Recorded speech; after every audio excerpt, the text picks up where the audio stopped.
बिस्मिल्लाहिर्रहमानिर्रहीम। अस्सलाम वालेकुम दोस्तों, मैं आज आपको औलाद की 5 किस्मों के बारे में बताने जा रहा हूँ।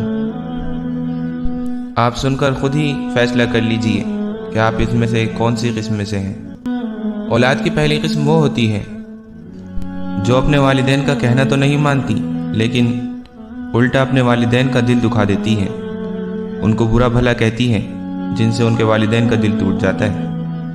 ऐसी औलाद क़यामत के दिन सीधा जहन्नम में भेजी जाएगी। दूसरी किस्म वो होती है जो अपने वालिदैन का कहना तो मानती है, लेकिन इस वजह से कि कहीं उनके वालिदैन उनको घर से ना निकाल दें, उनको जायदाद से बेदखल ना कर दें या उनको और कोई सज़ा ना दे दें। ऐसी औलाद सवाब के बजाय गुनाह की मुस्तहिक होती है और ये भी आखिरत में जहन्नम में डाली जाएगी।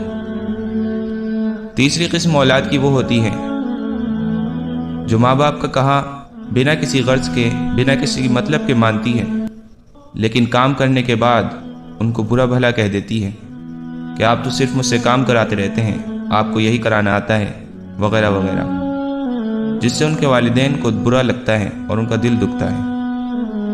ये औलाद भी सवाब की मुस्तहिक नहीं होती।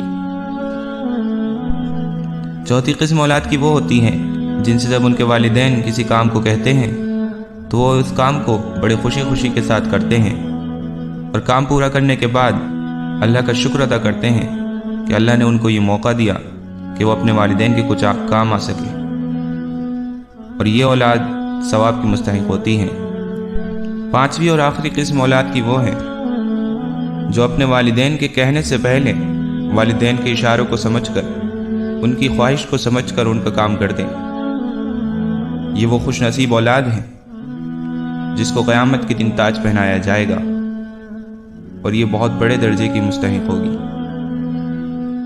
तो दोस्तों, आप खुद पता लगा लें कि आप इन 5 किस्मों में से किस किस्म पर हैं। अल्लाह ताला से दुआ है कि वो हम सबको 5वीं किस्म में से बनाए। हम हमेशा अपने वालिदैन का हुक्म माने और उनकी इताअत करें। दोस्तों, उम्मीद है कि आपको वीडियो पसंद आई होगी। अगर आपको वीडियो पसंद आई तो इसको लाइक और शेयर करें और मेरे चैनल को ज़रूर सब्सक्राइब करें। अस्सलाम वालेकुम।